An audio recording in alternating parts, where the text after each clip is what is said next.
നമ്മൾ ഏറ്റവും കൂടുതൽ ശ്രദ്ധിക്കേണ്ട കാര്യം എന്നാ അറിയാം, ഈ തിരമാലയില്ലേ, ഈ തിരമാല വന്ന് ഇങ്ങനെ കാല് തട്ടിയിട്ട് തിരിച്ചു പോകുന്ന സമയം കറക്റ്റായിട്ട് നമ്മൾ കാല് ചവിട്ടിയില്ലെങ്കിൽ നമുക്ക് എന്നാ പറ്റും, നമ്മുടെ കാലിലെ മണലും കൂടെ ഊറ്റിക്കൊണ്ട് പോകും. കാലിലെ മണൽ ഊറ്റിക്കൊണ്ട് പോകുമ്പം കറക്റ്റായിട്ട് ചവിട്ടിയില്ലെങ്കിലല്ല, ഈ തിരമാല തിരിച്ചു പോകുന്ന സമയത്ത് കാലിലെ ചോട്ടിലെ മണലെല്ലാം വലിച്ചുകൊണ്ട് പോകും. അങ്ങനെ വലിച്ചുകൊണ്ട് പോകുമ്പം നമുക്ക് ഈ സ്വാഭാവികമായിട്ട് കാലിൻ്റെ അടിയിൽ കണ്ടോ ഇങ്ങനെ ഉണ്ടോ അങ്ങനെ പോകുമ്പോഴത്തേനും നമ്മൾ ഇംബാലൻസ് ആവും.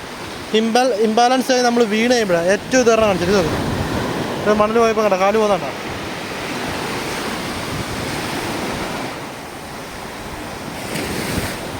അന്നേരം നമ്മളങ്ങനെ ഇംബാലൻസായി വീണ് കഴിയുമ്പോഴാണ് പുറകെ വരുന്ന തിരമാല നമ്മൾ എടുത്തുകൊണ്ട് പോകുന്നത്. അതിനൊരു അവസരം ഉണ്ടാക്കാതിരിക്കാൻ എന്നാ ചെയ്യേണ്ടതെന്ന് വെച്ചാൽ നമ്മൾ കാല് ചവിട്ടുന്നത് നോക്കി ചവിട്ടുക തിരമാല തിരിച്ചു പോകുമ്പോൾ. എസ്പെഷ്യലി മാക്സിമം ഓടാതെ ശ്രമിക്കുക. ഓക്കെ, നല്ല രസമുണ്ടല്ലേ ആകാശമൊക്കെ കാണാൻ.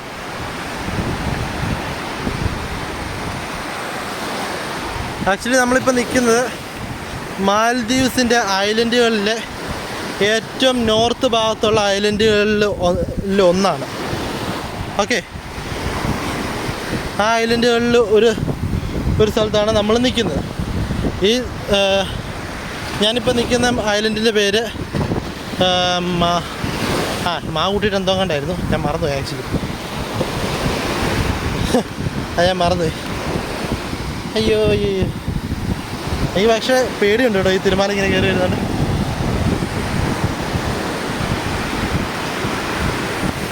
നല്ല കാറ്റുമാണ്.